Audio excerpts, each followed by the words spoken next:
Cricket is my passion and I cannot avoid it. Hello and good afternoon to all the beautiful people around the world. The T20 World Cup started 3 weeks ago. And what an exciting World Cup we've had. We've had a lot of upsets. We've a lot of turnarounds. And finally, we have two teams. One is, of course, England, who I would say probably deserve to be in the finals because of the firebrand of cricket they have played. And with Pakistan, you could say that after the two defeats, their morale was down, but then they had some luck going their favor. And how well they have come by knocking off first the semi-finalist, New Zealand in clinical style, and then now ready to face the big boys, England at MCG. To discuss all about it, we have Shane Watson here, the star of Australia. Welcome to the show, Shane. Yeah, thanks for having me, as always. Shane, when we had our first show, when the World Cup was going to start, I know we had picked up 4 teams. Can you just recollect the 4 teams which you had picked? It was Australia, England, Pakistan, and India. Yeah. All right. So there was no England. Yep. Right. England. Yeah. It was Australia. England. Australia, England was there. Yeah. And so you Australia, got it and Pakistan, right. India. You got it right. Except that out of the 4, 2 had to get knocked off. Yes. Yeah, exactly. Anyway, before I jump to the final, we also did a show for the semi-final preview of India, where you said your heart says India, but England cannot be taken lightly because they are a powerhouse. And they just blew India away, Shivato. They certainly did, yeah. Everyone knows the firepower that England have got, especially from a batting perspective. And I thought initially that power play was always going to be very, very interesting to watch and see how India went with Bhuvi. His matchup is as good as it gets against Josh Buttler. Normally, Arshdeep bowling, swinging both ways. But probably the biggest issue, and it was probably pretty much throughout the tournament a lot of the time, was India's batting. That was a really good wicket in Adelaide. That was the best wicket of the tournament. And unfortunately, India just weren't able to really get momentum in that innings until Hardik came in and then really took the game on so beautifully.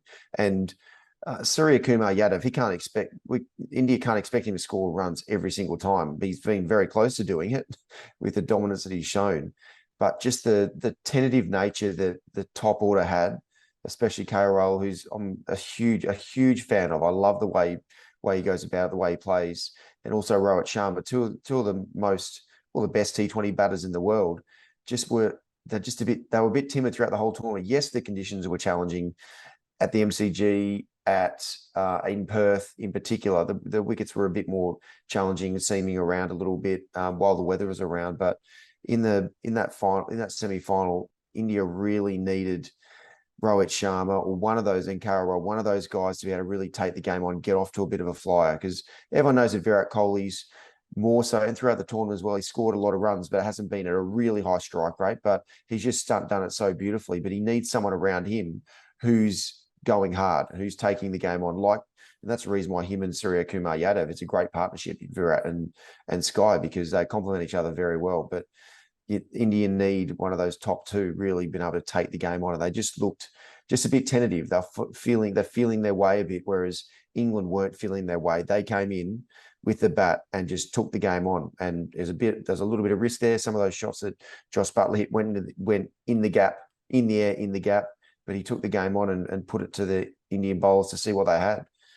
So it was a shock in the end that India got beaten so convincingly. But when they only got 167, I think it was, and that was only off the back of Hardik batting so beautifully, it was never going to be enough. They needed at least another 20 to be able to try and put England right under pressure. So looking back on it, I think that the tentative nature of India's top order probably was one of the reasons.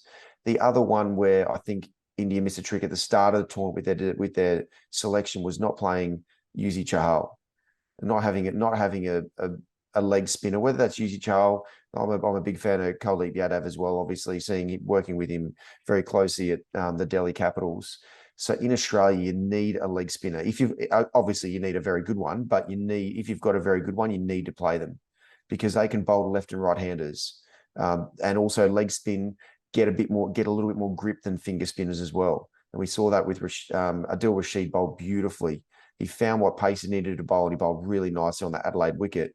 Whereas Ashwin bowled, turning the ball in, he's a very skilled off spinner, but turning the ball in only to Hales and Josh Butler.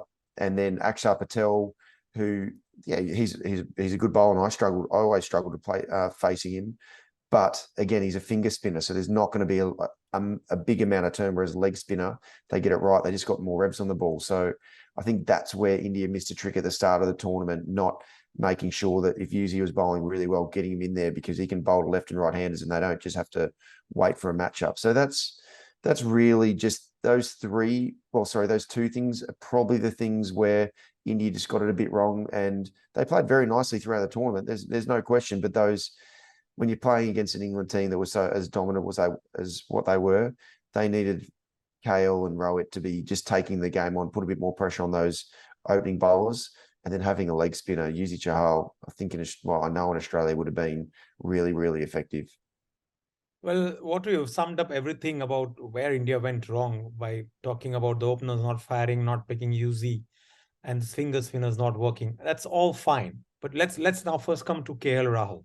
We've seen that he's been timid in this tournament. He's neither front foot, neither backward. But I just want to understand, not as a fan, but as a cricket aficionado, and you have played cricket at the highest level. Why does players like KL Rahul do not perform at the highest level? Well, for me, it really just comes down to where his mindset set is at, because he has definitely got the skill. He's got the technique to be able to just sit there and take the game on.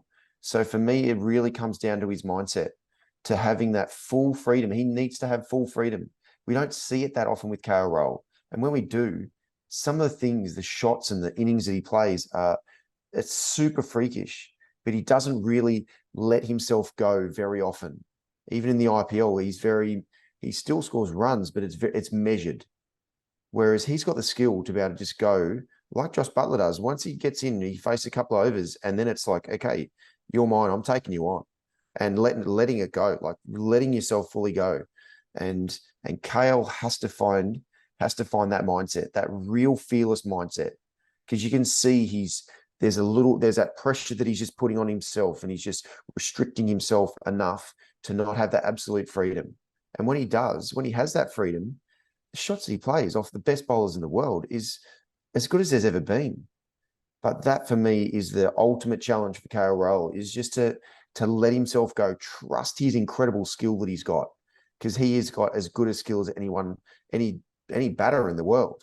He just has to let that fear of getting out, or fear of maybe making a mistake, or fear of not getting runs that he wants to be able to, because he obviously wants it so much to be able to play well and play for India, but he has to have that fearless mindset to let all his incredible skills be on display from ball one. And once he's able to find that, hopefully it's not too late, because again, he's an incredible batter, and I've always absolutely loved watching him bat. But I love watching him bat when he has that fearless mindset, that total just carefree nature to take the game on, because it's as good as you can ever see when he's got that mindset.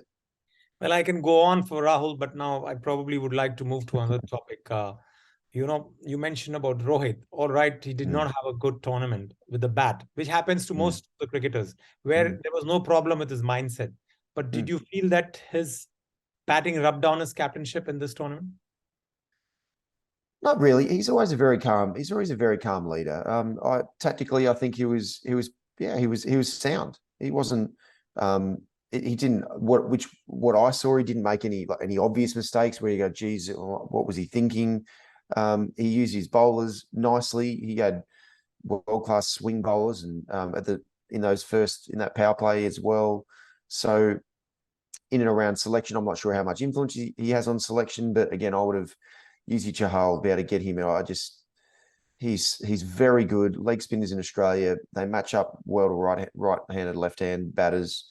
But the thing for me, so his captaincy was fine. There wasn't any glaring obvious mistakes. And his leadership, he's always very calm. He's very calm on the field. So, but for me, he's just, from a batting perspective, and I've seen it in the IPL the last sort of 4 or 5 years, he's inconsistent for someone as experienced and skillful as he is. He'll have obviously times where he bats really well because he's unbelievably good, but he's a bit fits and starts a little bit as well. And we see that in the we've seen that in the IPL the last probably 2 or 3 years, maybe 4 years, where he hasn't really dominated like he really should because he's as good as there is in T20 cricket opening the batting. So I think that's one thing where just that little bit of edge that India have lost is they lost during the tournament was they were missing Rohit at his best. All right, you mentioned that he doesn't have the probably power to call the shots to use again, it's a debatable thing. We wouldn't get into that. But my point that which I mentioned about his captainship skill, you have played Pant in a very crucial game. You've bought him because you want to thwart the threat of Adil Rashid. And you know how Adil Rashid punctured India. I mean, you are the captain. Don't you know that why you were picked Pant and why would you send Pant? And is that you're getting my point? What I'm trying to say? Yeah, I get your point, and I was incredibly surprised that India made such a late call with Rishabh Pant in the tournament. DK had done a brilliant job for RCB finishing the innings, which is very hard to do, and he did it so consistently, incredibly well. He'd done it in a few games for India in the lead up to the T20 World Cup. They made that decision at the start of the tournament to have DK instead of Rishabh, and rightly so, just for that specific role in particular, just finishing off an innings or finishing off a game. So, but then to be able to make a call so late in those last couple of games it's a really big call in my mind. It was a really big call for DK of what he'd done to then all of a sudden just go, well, Rishabh, he hadn't played much, he hadn't really batted in that position, batting at number 6 or 7. Yeah, doesn't really bat there. He normally bats at around 4.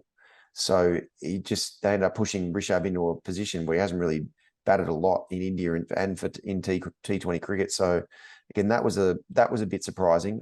Obviously, Rishabh hasn't been able to absolutely find his real game plan in T20 cricket. He hasn't absolutely nailed it like he's nailed one-day cricket and Test cricket. He hasn't absolutely nailed that, and he's got the skill to be able to do it, and he's got the game and everything to be able to work it out. He hasn't been able to absolutely nail it. As we've seen through the IPL, he's been a little bit sort of inconsistent for someone with his skill. But I think now with the way India being knocked out, they'll obviously give Rishabh a long opportunity now for him to just find his groove in T20 cricket because he's got the game. And obviously having a left-hander in there as well to break up the spin overs through the middle in particular, and his skill that he's got to play quicks and spin, they'll give him a really big opportunity to be able to really find his feet and get the game plan and the understanding to be able to be a world-class T20 batter. Yeah, but I probably got almost everything from you from this answer. But in the match, in the semi-final, when you picked him, why would you send him at number 7 and not send him at 4 and take on Rashid? Well, obviously, Surya Kumar Yadav, he has to bat at 4. With the incredible tournament that he had, he has to bat 4, and he was spins quick. It didn't matter. He was scoring so freely. So Sky had to bat at 4. There's no question. You had to get him into the game with him dominating like he did. But straight after that, then Rishabh was the man to go straight in, for sure. They got Pandya. Yeah, they got and obviously captain has got it because he was sitting in the dugout, so he knew whoever. Yeah, well, that's captain coach. That's normally a collective. That's a collective decision. It's not normally the captain. It's a collective decision. Whoever's making that. So, but absolutely, that was a time if you're going to play Rishabh and left-handed to try and negate Adil Rashid, who was bowling very nicely, then that was the time to bring him in. Yes, Hardik batted incredibly well, 63 off 33 balls. He batted incredibly well, but that matchup, and Rishabh would have gone from nearly ball 1 as well.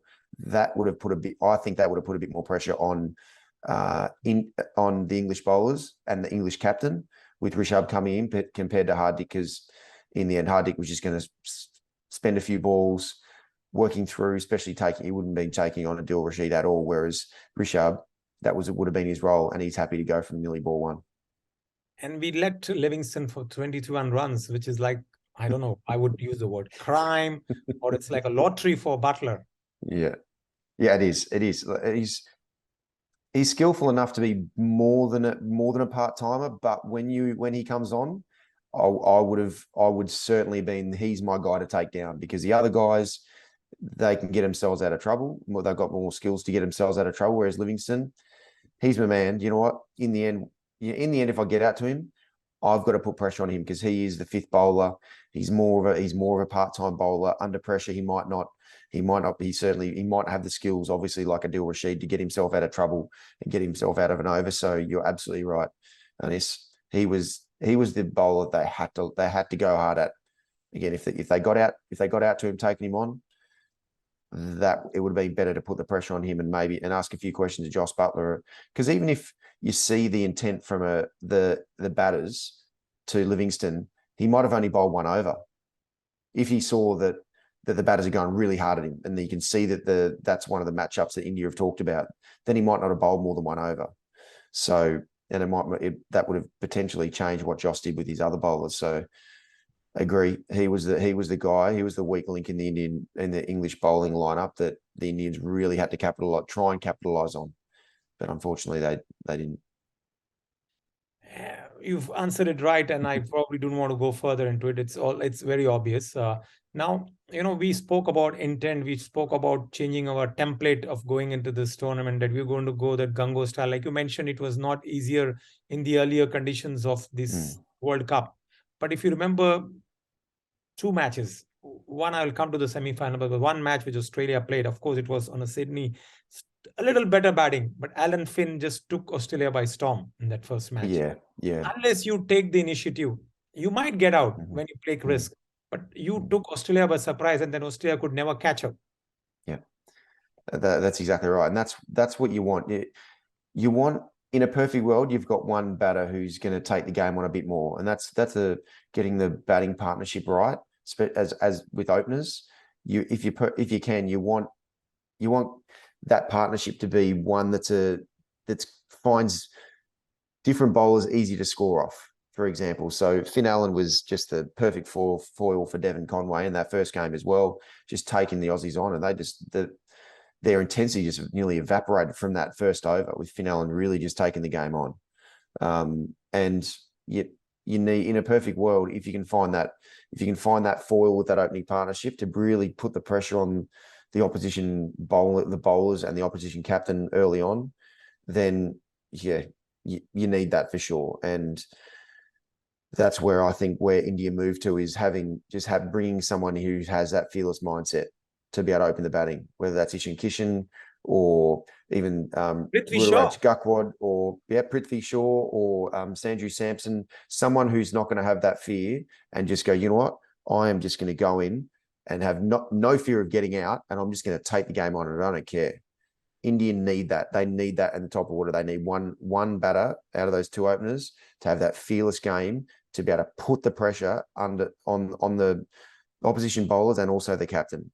Because at the moment, it's just, if you get a sense that if the opposition bowl well to Rohit and KL, they're not going to score that. They're not going to score that quickly. Whereas if you have someone who's taken the game on and taken some risks, if they get away, then before you know it, they can get 60 off. But that's what at least 60 off 6 overs. That's what they had promised going into this tournament after that debacle in UAE, that we are going to change our template. We're going to play like England. We are going to be fearless.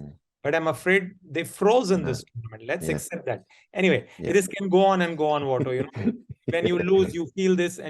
But of course. I've not played cricket at the highest level. But forget me, my son, anybody who knows cricket, who understands cricket, say you promised something, but you could not deliver. It was England who promised, and they went gung-ho. Yeah, that's it. And that's when the best batting teams, that's how they play. All right. And there is a rumor going on. I would not use it. I would say in light banter. They said that because Chahal is too thin, he was feeling cold. That's why he was not ready to bowl leg spin. He's fine. He would love to have played. Let's come to the big finale. I know we've spoken enough. When it comes to India, there has to be talks. Let's come to the big finale. Let's keep the weather aside. Let's imagine the match happens, okay? Yeah. Who do you fancy? For me, England have got the edge because of their match winners and a lot of match winners with the bat. and it goes a long way down their batting order. So that batting depth alone and the match winners that they have, it just makes me feel like that they can get just enough runs. Someone could find runs, whereas Pakistan, they've got incredible batters, but they haven't got as much firepower, as many match winners with the bat. And to be able to win a World Cup final, you need to get more runs. So for me, and that battle with Pakistan, their quicks in particular, and the English batters is going to be a brilliant contest. Really the best fast bowling unit in the world right now, with Shane Shafridi. That last game he played against New Zealand, he got his groove back. He really started to swing that ball late at speed. The first few games, obviously he's coming back from injury, so you could see just his body, his technique was just slightly off, and he wasn't able to swing that ball at speed and as late as what he has in the past. So him, Haris Rauf, you've got Muhammad Wasim Jr. as well, who's obviously very skillful. So no one will want to miss that matchup between the Pakistan quick bowlers in particular and the English opening batters and the English top order. That's going to be something that whoever wins that duel for me will be the team that wins. Fair point. Pakistan's firepower bowling and English fearless batting. Now, Pakistan have seen what they did to India, the English batters. They will definitely know and that the batters are going to come hard. But at the same time, the English batters also will know that these are not easy bowlers, and they are playing at MCG, not playing at Adelaide, where it's going to just come onto the bat and you're going to go hit through the line. Yep. So I feel somehow Pakistan has an opportunity to get through England, because if they knock off the openers, and easier said than done, that English might go fearless. But if they lose 3-4 wickets, there is a cat among the pigeons. Yeah, absolutely. And the Melbourne wicket so far in this tournament certainly hasn't been the flattest wicket. There's been enough in it for the bowlers. There's been a little bit of seam movement. There's been a little bit of tennis ball bounce as well. So you can see the batters haven't got the full confidence to be able to just stand there and hit through the line and get their timing really quickly and get used to the batting wicket quickly, like that last game in Adelaide. So you're absolutely right, Anis. That's where the fearless nature that England have, just to go gung ho, it might not work out if the conditions are slightly more conducive to bowling, and with the firepower that Pakistan have got with that brand new ball, they certainly can make inroads into their middle order, and their middle order hasn't scored many runs. They haven't hardly batted. Livingston's hardly batted at all throughout the tournament. Same with Moeen Ali. So they are well underdone when it comes to game time, batting in the middle, scoring runs. So if they get into their middle order, that's going to be where they're going to have to. The Pakistanis are going to have to really just put the foot down, because they could really make some inroads. Yeah. And Pakistan is not going to make the same mistake. They have been playing Shadab, and they will not make sure that they don't tell, oh guys, he's freezing, he will not play the leg final. He will bowl. And he's been bowling very nicely. How he's bowled throughout the tournament. He's a match winner. He's bowled crucial overs and got crucial wickets.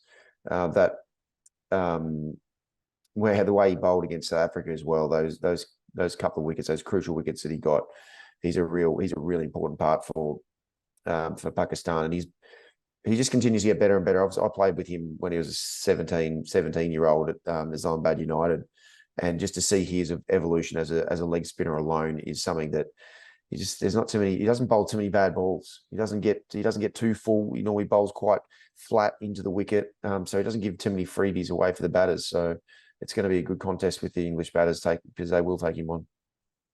And not to forget Babar and Rizwan coming in form. They look better as an opening pair than throughout the tournament. At least Babar would say that he could find his touch. That's also going to be key for Pakistan's success. Yeah, for sure. And it's definitely been it has been very challenging for the opening batters. The wickets that they've played on previously, Perth and Melbourne in particular, they weren't easy wickets to be able to bat on and try and get some momentum going for your team. So, and you saw that Sydney wicket is a little bit dry, but still they looked a lot more at home and more comfortable, just being able to trust the bounce and trust the pace in the wicket. So it was a good time for those two guys who obviously Pakistan are so reliant on them for their batting, in particular, to be able to get those runs and get those big runs. So that's very exciting signs that Rizwan and Babar really came into form in that semi-final. Fair again, and we hope we get a 20-over game. Ugh, What's let's your hope- weather let's hope forecast? so. It's bad for tomorrow? Well, I keep hearing that it's bad, but I also kept hearing that the first game, India and Pakistan, that the forecast was horrendous as well. So and that game was a full game. So I'm just hoping it'll go along the same lines as what it was in that first game, India and Pakistan, where there was so much talk around the game being you're definitely raining the whole day and whole night. So I've got my fingers crossed that absolutely everyone wants it to be a 20 over game. Because we want to see, we don't want the rain or a shortened game really just favor one side, or just you want a full game in to be able to see all those incredible skills on display for the whole game. And minimum of 10 hours. I believe it's not 5 hours for the Yeah, final. that's right. 10 hours. Yeah, which is a very good rule. That's a great rule to make sure that it's not just a lottery of a 5-over game just to be able to get it done to be able to get a winner. That it has to be 10 overs aside to be able to make sure there's enough of a game, so it's not just an absolute lottery of 5 overs. So can you tell our viewers, suppose on the first day we are able to finish 8 hours, then the match starts again on the second day, unless you have finished 10 hours. That's what I understand. Yeah, it does start again the next day. So it doesn't start from 8 hours. It starts from the beginning, unless you finish 10 hours. Exactly. Yeah, it starts again, just to make it fair for both teams if the conditions sort of change a little bit overnight. All right. So boys and girls, if the match starts and there is a rain interruption, if the first day doesn't have 10 overs bowled, the match starts again, and it starts from ball 1. And if you bowl 10 overs, then the second team gets to bat 10 overs. And if they're able to get to the target, they have to bat 10 overs or they have to get to finish it. But in case if the match doesn't happen, then what happens, Watto, for our viewers? Yeah, well then if the match doesn't happen, then it's joint winners, which no one wants. I've just got my fingers crossed that the weather stays away. Suppose if it's a joint winner, so you will say England has won the World Cup 2 times and Pakistan has won 2 times. That is what it will go to be announced. Yeah, it will be. It's a bit, no one wants. Everyone's got their fingers crossed that won't happen, because no.